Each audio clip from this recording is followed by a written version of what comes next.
Daniel Lima, faço parte do Conselho Nacional do Laicato do Brasil, Regional Sul 1 e da Diocese de Santo André.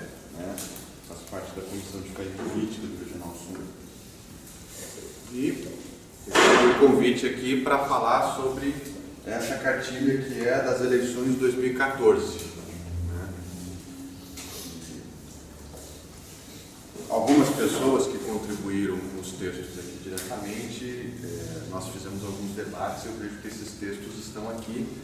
O próprio documento de fé e política que foi aprovado na Assembleia tem textos que foram de lá, estão contidos aqui. Então muito me alegra para aqui, porque as coisas estão ampliando. Eu acho que a Sandra e a Mônica fizeram a análise dessa cartilha, estiveram em Brasília, fazendo o estudo e análise anteriores à elaboração dessa cartilha. Foram pela Morelli estava lá também. Então a gente trocou e ele levou as contribuições da Comissão de Fé e Política. E a cartilha está no site da CNBB Regional Sul 1, essa cartilha, e também está no site da Arquidiocese de Belo Horizonte. E também no site da Pastoral. E também no site da Pastoral Fé e Política. Eu uso a minha no tablet, é só você digitar lá, eleições 2014, cartilha CNBB, e vai aparecer lá vários lugares para download. Qual que é o nome da senhora? Irmã Dirce. Irmã Dirce. Irmã Dirce trabalha no SESEC. Ela é uma das organizadoras dos cursos de verão. Bacana. Irmã Dirce, eu escutei a fala da senhora e eu acho que nos últimos 4 ou 5 dias, como o Luciano falou, nós estávamos em Rio Claro, daí uma semana antes eu estava em Assis, um dia depois eu estava em Campinas, ontem estava mais em 2 atividades, ontem à noite até com o Chicão, né, o Francisco, com um grupo de pessoas. E eu estava fazendo as contas mais ou menos de pessoas com que eu falei nessas 2 últimas semanas, em grupos assim, chegam a quase 1000 pessoas. Falando sobre reforma política. E eu queria só, antes de começar a minha fala, falar um pouquinho disso, porque às vezes a gente tem a sensação, como nós vivemos numa sociedade de massa, às vezes nós queremos que tenhamos muitas pessoas. Só que às vezes isso não é possível e a sociedade de massas ela também tem esse problema de não ser uma sociedade verdadeira. Tem um intelectual que eu gosto muito dele, que é o Gramsci, ele fala da questão do intelectual orgânico, que não é um pensador, um formador, mas é aquela pessoa que dentro do seu meio ela consegue fazer um debate e contribuir.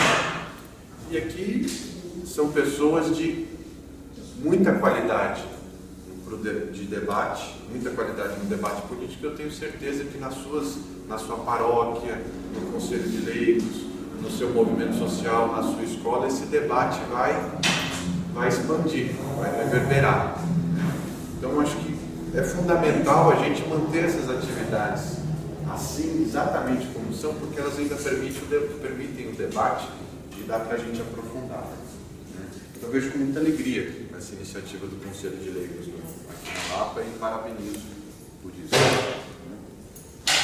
Então, na cartilha, falando da cartilha, eu preparei a minha fala e preparei um esqueminha aqui da gente tentar resumir essa cartilha durante essa fala, e boa parte da cartilha fala sobre a reforma política. Então pode ser que tenha algumas coisas que eu fale aqui que o Luciano colocou. O bom que o Luciano detalhou, não vou detalhar, e depois a Sandra vai falar da constituinte exclusiva, porque nós temos duas estratégias, né, no país, a coleta de assinaturas e a constituinte exclusiva, que são complementares uma à outra.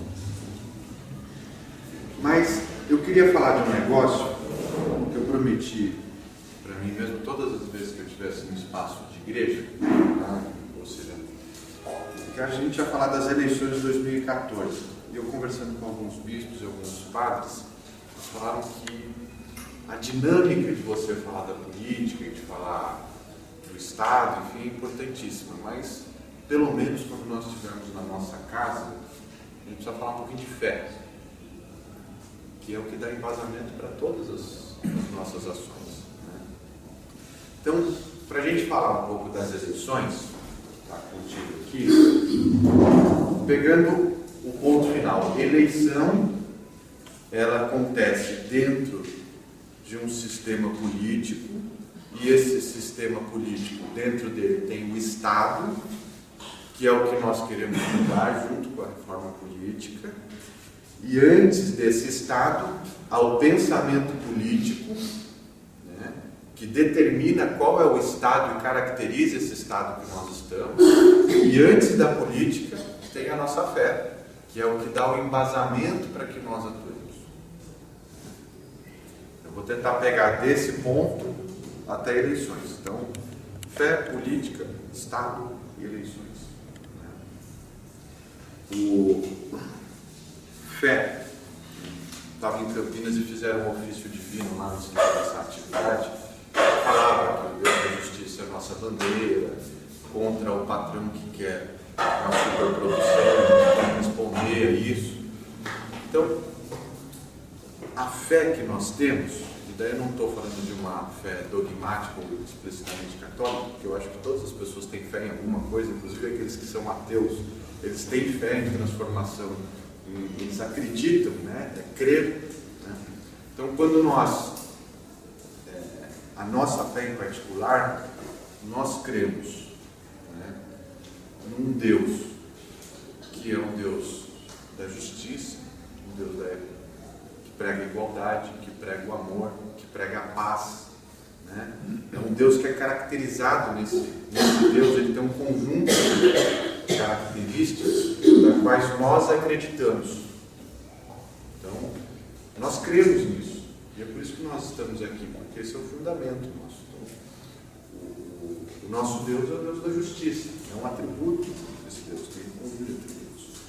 E daí, por nós acreditarmos nisso, que está no plano metafísico, nós precisamos trazer isso para o plano concreto, ou seja, para a nossa ação cotidiana. E política é a arte ou a ciência do bem comum. E é no espaço político que nós vamos transformar essa crença que nós temos em valores, e esses valores têm que ser aplicados nas relações humanas, nas relações interpessoais, nas relações cotidianas, nas relações sociais, né? Quando eu me relaciono com qualquer pessoa, nós queremos o bem da outra pessoa. Podemos ter divergências, podemos ter percalços no meio do caminho, podemos ter diferenças, mas nós queremos o bem da outra pessoa, nessa relação pessoal. E a política é o campo que propicia a gente fazer isso de maneira mais abrangente.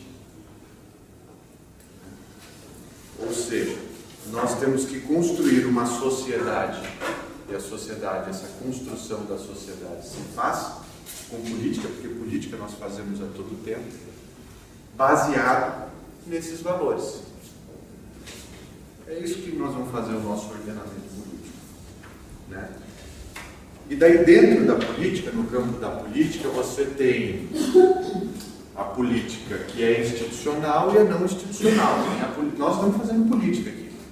Nós estamos fazendo política. Estamos discutindo sobre política, estamos conversando, articulando como que nós vamos fazer participar do Conselho de Leigos, como que nós vamos falar das eleições, da reforma política, da escola de fé e cidadania, enfim, uma série de articulações que nós estamos fazendo política. Agora existe algo dentro da política que é a construção do nosso Estado, né? Então você constrói esse Estado porque é o Estado que é o detentor de regular, né, a sociedade, de conduzir a sociedade, né? E esse Estado, ele é construído sob uma lógica. Sobre uma lógica. E qual é a lógica do nosso Estado que ele está construído? Qual é a lógica do nosso Estado?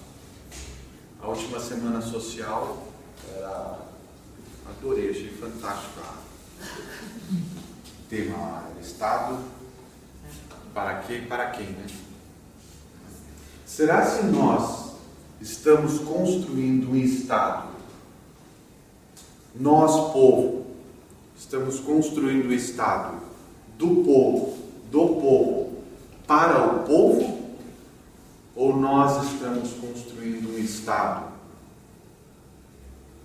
Nós estamos construindo um Estado para a plutocracia, que é um grupo reduzido de pessoas ricas que submetem o Estado em benefício deles. Esse é o debate, porque se a gente não caracterizar isso, e esse é o primeiro elemento da cartilha, que é o ver.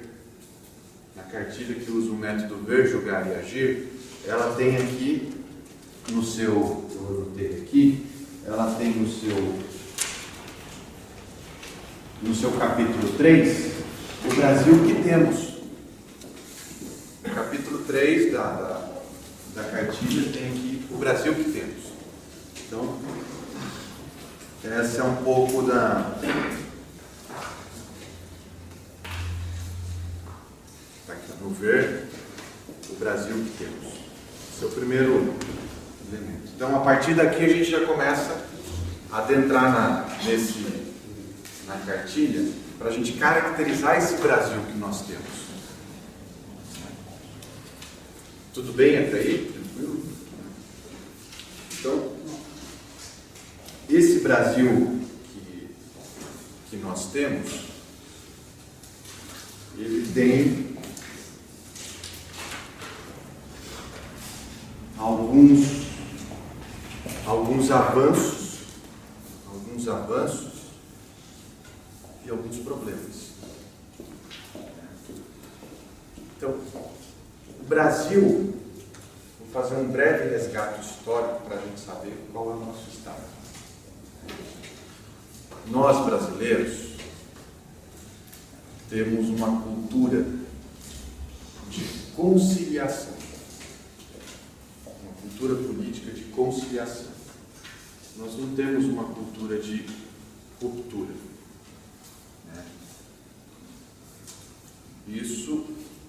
Essa característica nossa, e daí eu vou dar exemplos concretos disso. Então, desde a abolição dos escravos, que não foi por uma questão ideológica em prol da vida humana, enfim, foi um dos últimos países a fazer a abolição da escravatura, por grande pressão de fora, mas principalmente porque precisava trazer mão de obra dos países europeus aqui para o Brasil. Para a gente poder... Isso está em qualquer nível de história, não preciso... Tem professores aqui, inclusive, que sabem disso muito melhor do que eu. Então, foi uma conciliação, não foi? E daí, da abolição da escravatura, praticamente, a partir de amanhã vocês estão livres. E não tinha política nenhuma de inclusão dessas pessoas na sociedade. E o fato concreto disso é o racismo que nós temos muito acentuado no país. A segregação que nós temos racial muito acentuada no país. Mas eu vou dar um pulo na história para a gente pegar do processo do golpe militar de 64 e o processo chamado de redemocratização, direta já, resultando, que é oriundo dos movimentos das direta já. O governo João Goulart, ele tinha um conjunto de reformas de base que eram muitas vezes bandeiras burguesas. Por exemplo, reforma agrária, todo mundo acha que é um negócio, não é uma bandeira burguesa, você vai criar mais proprietários do terra. Mas isso é positivo,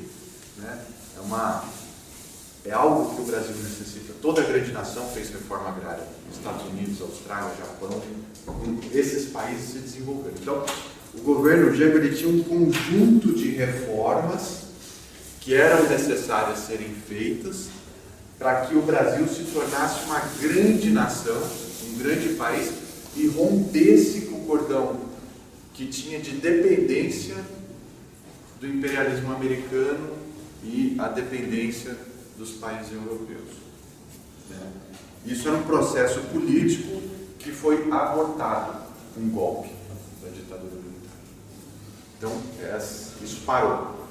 Né?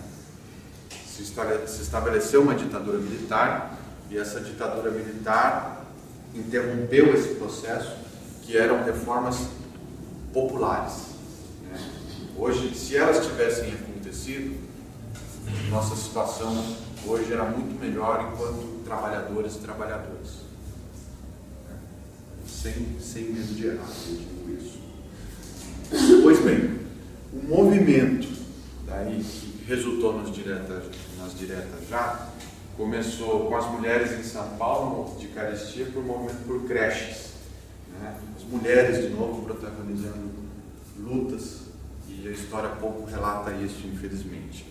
Mas ele começou com esse processo, e daí foi aglutinando forças. Os detentores de poder naquela época sabiam que o processo era irreversível. O que eles fizeram? Eles fizeram um movimento para conciliar o que eles tinham com aquele movimento de massas. E o que isso aconteceu? Isso resultou numa constituinte congressual. Não foi uma constituinte soberana e popular para o povo. Sandra vai falar melhor sobre isso, a diferença da constituinte que é soberana, que é popular, e a constituinte congressual. Tanto que foi feito por um colégio de líderes, né? Teve esse processo de transição. O primeiro presidente foi eleito indiretamente, enfim, daí depois a gente foi aprimorando esses processos, mas há alguns fatos concretos. Eu estou dizendo isso para chegar na jornada de junho, tá? Já chego lá. Vocês estão controlando o tempo aí? Então, feito isso, né, feito esse processo, né, o que resultou? Hoje, com a vantagem do tempo, nós podemos perceber algumas coisas. Todos os governos ditos democráticos, desde o Sarney, depois teve o Collor, Itamar, Fernando Henrique, Lula e Dilma. Todos os governos ditos democráticos, nenhum conseguiu enfrentar algo que é fundamental para o desenvolvimento do Brasil, que foi o capital internacional financeiro. Tanto que, se vocês olharem na página 12 da nossa apostila, tem aqui, saiu um dado mais atualizado das 2 semanas, vai 44%. Né?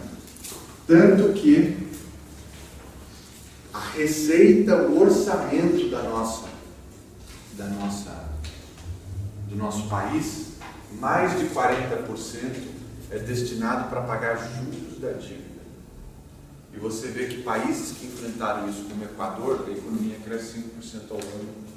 Países como, eu não me lembro agora se foi a Islândia ou a Finlândia, que fizeram plebiscito 2, 3 vezes para saber sobre a dívida, e todo mundo falava que o Brasil, que aquele país ia quebrar. Eles foram lá, falaram, nós, o povo, não queremos que pague, queremos que audite a dívida. Foi feito, o país se desenvolve muito bem hoje. Né?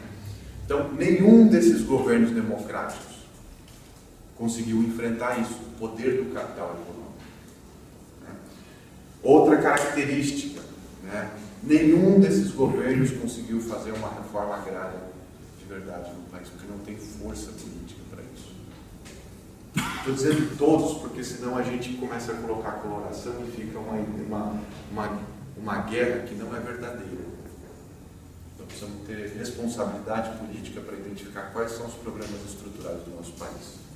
Né? Senão fica um negócio meio de bandeiras, e não é essa, como nós cristãos católicos temos que enfrentar o problema, temos que ser radicais no sentido de ir nas raízes dos problemas. O resultado desse Estado, que de novo teve um processo de conciliação, tem essas características, e tem características piores, inclusive. Né? Piores para nós que vivemos no cotidiano, porque eu acho que a pior, inclusive, é essa da dívida. Mas não é à toa que a Pastoral da Juventude, na campanha passada, fez uma campanha contra o extermínio da juventude negra e pobre nas periferias. Lá em Santo André, eu e a Ana Paula, nós fazemos parte da diretoria de um instituto lá que atende, tem programas sociais com crianças, idosos, enfim. E estão matando jovem, negro e pobre na periferia. A polícia está matando. Isso nós temos que dizer, temos que denunciar, é nossa obrigação fazer isso. Há uma política eugênica, praticamente, de criminalizar a pobreza. Pobre está virando crime você ser pobre. Criminalizar movimentos sociais. Tudo isso são características de um Estado ditatorial. Então, esse processo de conciliação que aconteceu naquela Constituinte, estamos sob um nome democracia, só que com práticas ditatoriais institucionalizadas. O que é pior. O que é pior. Eu tive a graça de conviver muito com uma pessoa que nos deixou recentemente, que é o Plínio de Almeida Sampaio. Eu vi muito assim nos últimos anos. E ele sempre me dizia o seguinte: Daniel, em toda a minha vida de militância, eu nunca vi um período tão difícil como esse.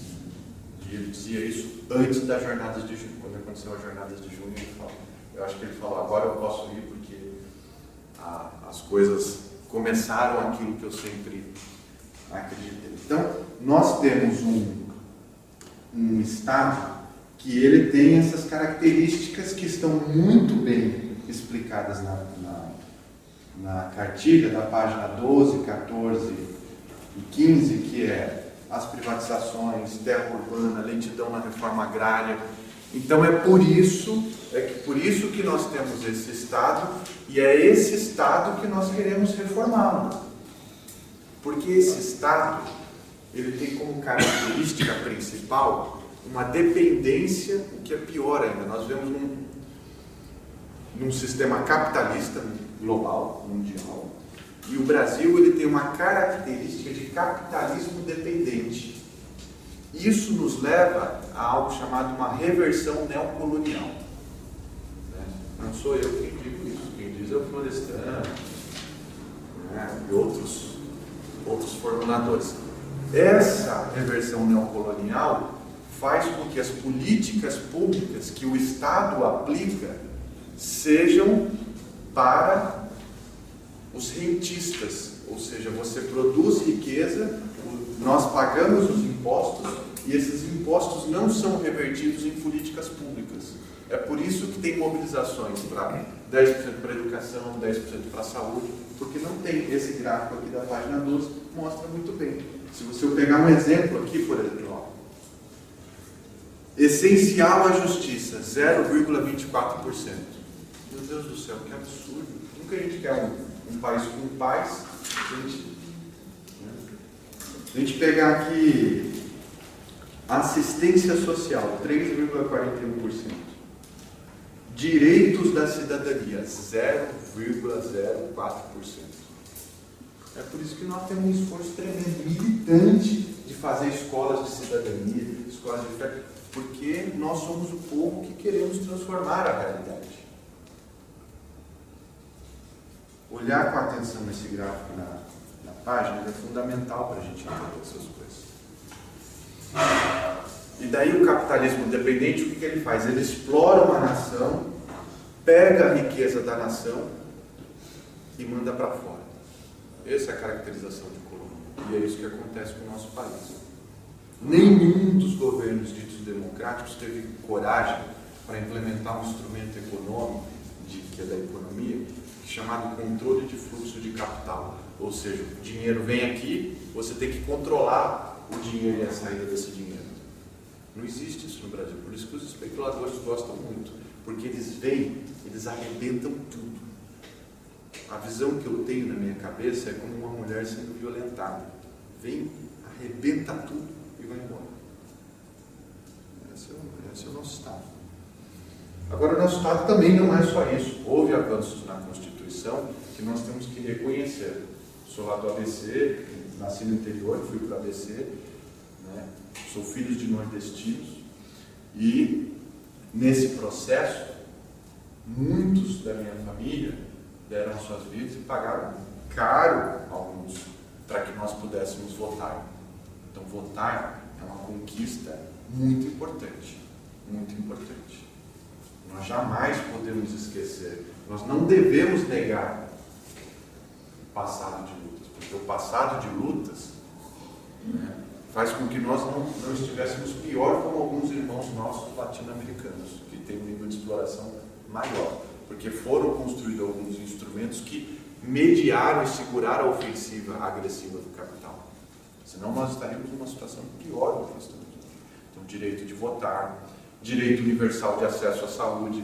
Antes da Constituinte de 88, o acesso à saúde não era universal, era só para quem era registrado, tinha carteira de trabalho. Você imagina, se hoje tem índice de desemprego, imagina naquela época.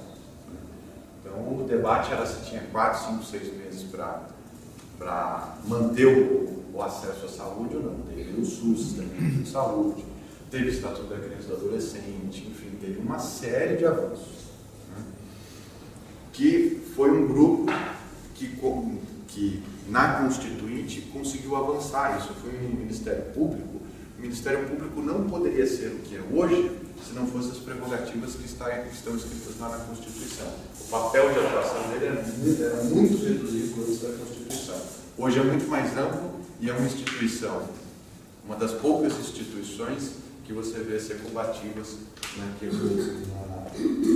na luta política, inclusive política e jurídica, para que nós tenhamos direito. Bom, então nós temos essa caracterização. Temos um Estado com avanços e um Estado com problemas que institucionalizou práticas ditatoriais.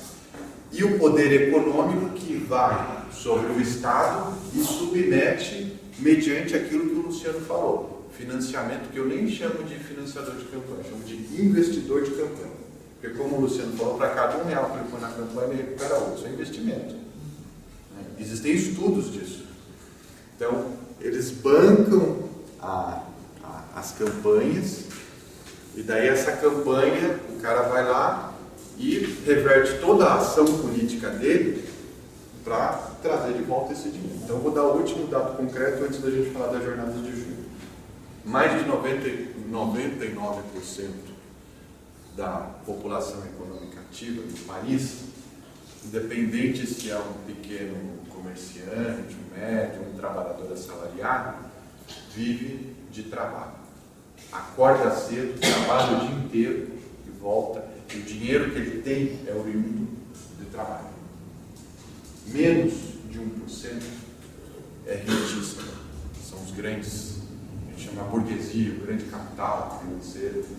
No entanto, toda a política econômica do país não é feita para os trabalhadores, é feita para os rentistas. Está aqui, ó. Aqui.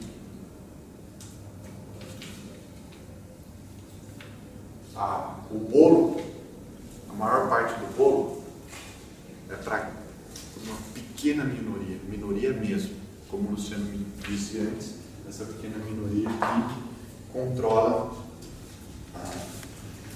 a população.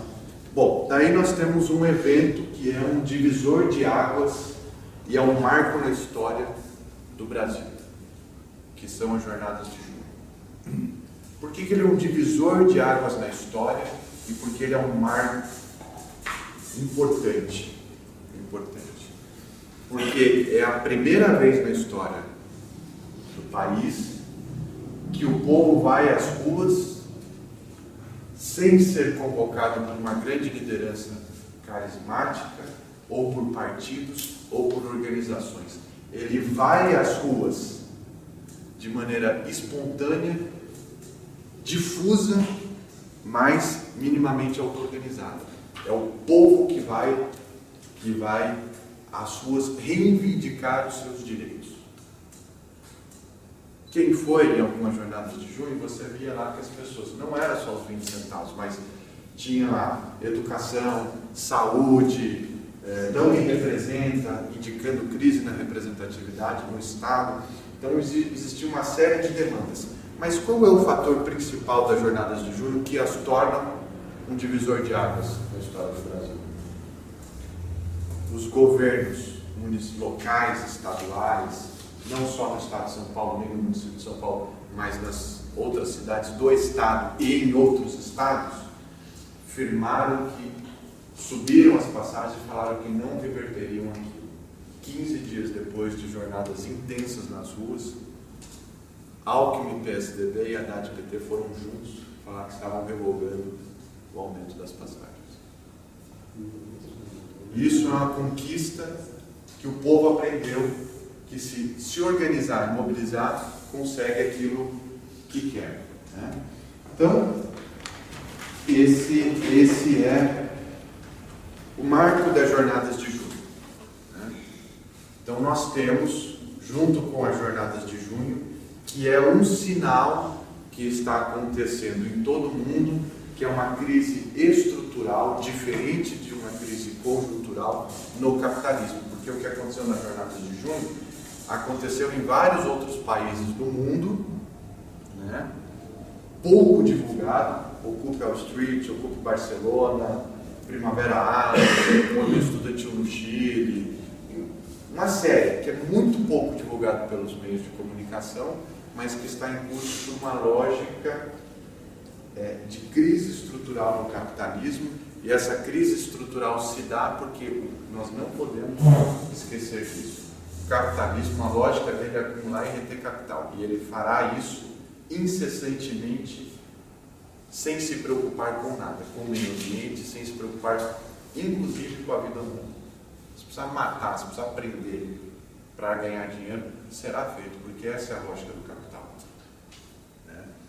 Então o Papa, que como muito bem disse a Cassia aqui, estamos no momento de Kairos, não só no Brasil, mas na conjuntura da igreja, você tem umas jornadas de junho que tem reflexos que ainda estão acontecendo, e um Papa que escreve no documento dele, ele é muito claro, a alegria do Evangelho, e ele ataca duramente o capitalismo.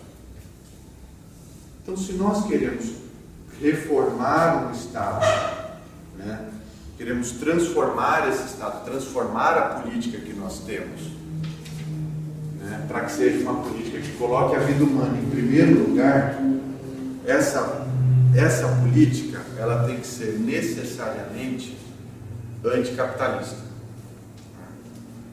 Tem que ser necessariamente anticapitalista. E nessa política anticapitalista, por que anticapitalista? Porque o capitalismo preconiza e prioriza o dinheiro acima de todas as coisas. Nós temos que ter uma política que a vida humana esteja em primeiro lugar, que a vida esteja em primeiro lugar, vida e vida plena.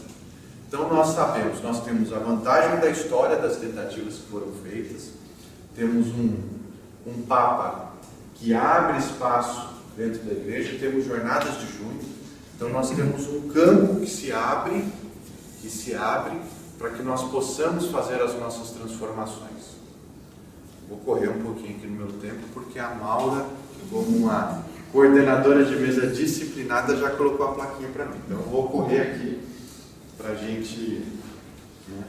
Então, se vocês forem ver o Brasil que queremos, há uma série de elementos, desde a página 20, que já está no julgar, que a gente já falou um pouco dele, que é sinais de resistência, que são esses que nós fizemos nas últimas décadas, e o Brasil que queremos, há indicativos aqui e apontamentos no item 3 de uma série de coisas que nós temos para fazer nesse próximo período, nesse momento de Kairos que nós vivemos, como a Cassi bem colocou. Né? Então, e outra coisa que a Cassi bem colocou, que eu acho fundamental nós cristãos católicos falarmos, é que nós temos propostas sim. Nós temos posição, nós temos lado. Estamos do lado da vida humana, somos anticapitalistas, temos propostas concretas, temos a reforma política, reforma agrária, reforma urbana, rever o modelo econômico, rever as privatizações. Nós temos propostas concretas. Está muito bem explicitado isso na cartilha das eleições. Então, nós temos que fazer esse processo de transformação, né, do Estado. E onde se encaixam as eleições nisso? Então, seguindo a lógica que eu coloquei, eu falo um pouquinho de fé, política, Estado, a reforma necessária do Estado e o momento que é conjuntural, que são as eleições. As eleições é um momento propício, não só para a gente escolher os nossos representantes, mas é um momento para a gente fazer o debate do país que queremos, do Brasil que queremos. É um momento de... Isso está no Agir, lá a partir da página 25, e daí ele coloca 5 elementos aqui na cartilha, que é desanimação coletiva, construir os meios de participação, reforma política urgente, cristãos há muito a fazer, cidadania como prática pastoral. Isso tudo no agir das eleições. No agir das eleições. Então veja que riqueza a igreja escreve nessa cartilha de eleições de 2014. Ela não fica orientando, vamos escolher um representante lá e pronto, acabou, porque isso já se mostrou um modelo fracassado. É por isso que a gente quer transformar. E qual é a oportunidade que nós temos nas eleições, além sim de escolher os nossos representantes? Fazer o debate do país que queremos.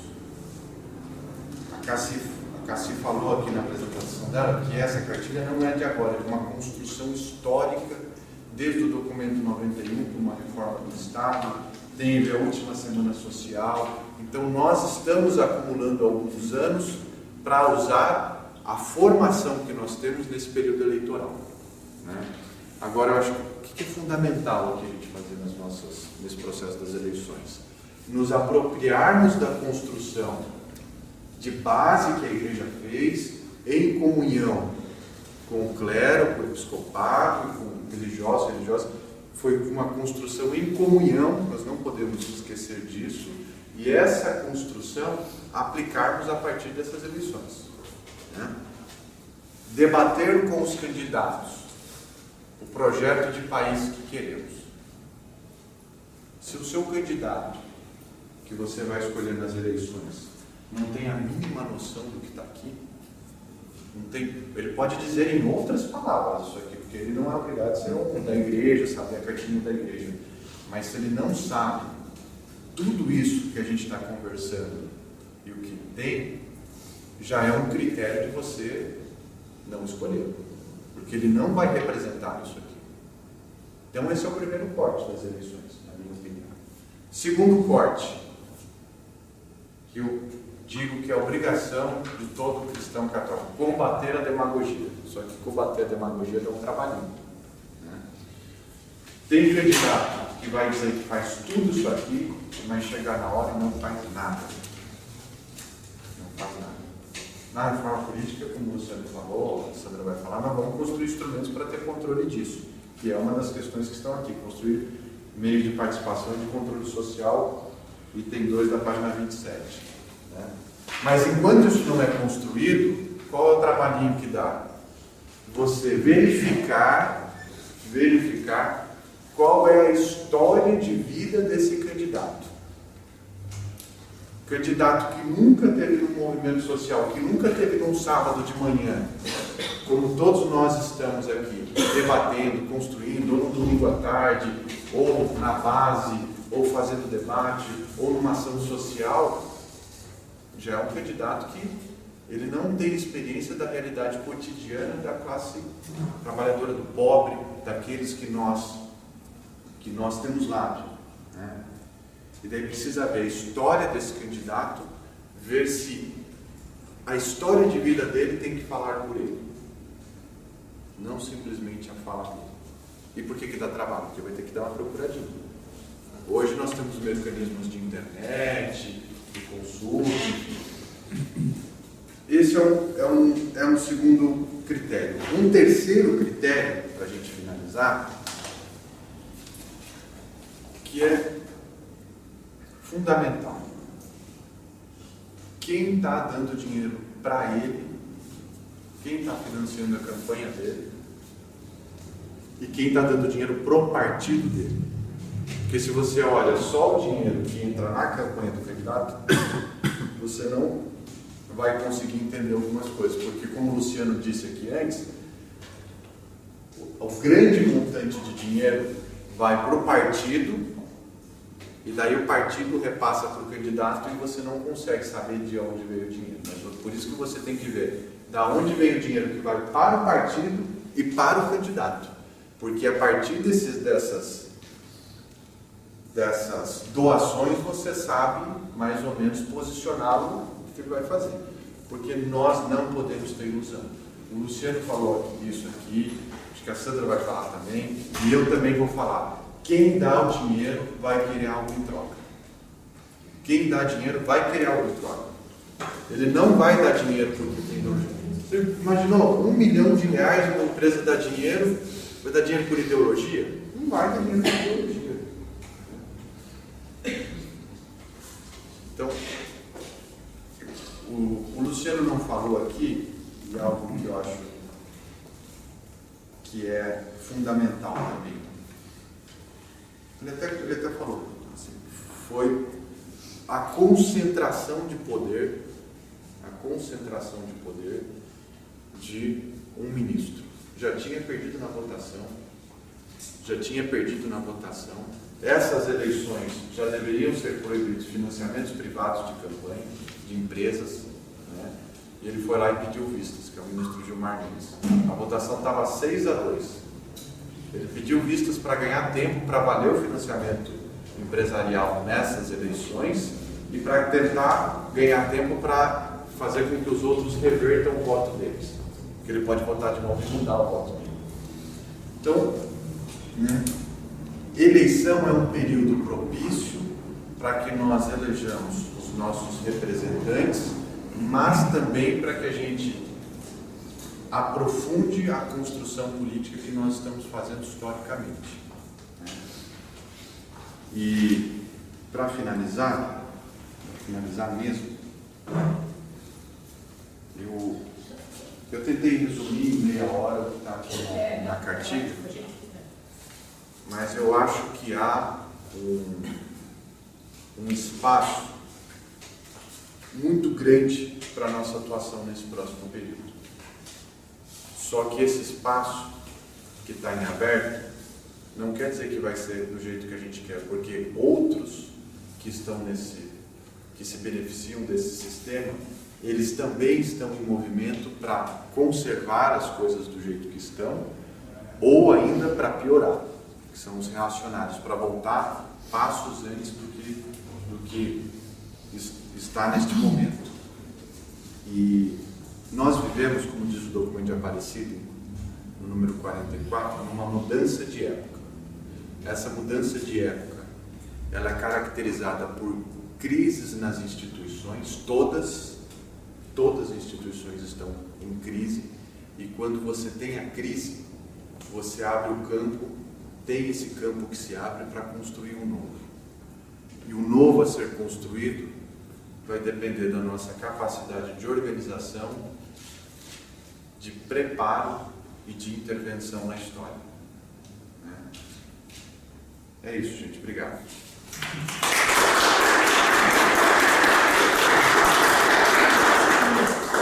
Nós agradecemos ao sustento, trazei também vossa voz e todo anseio.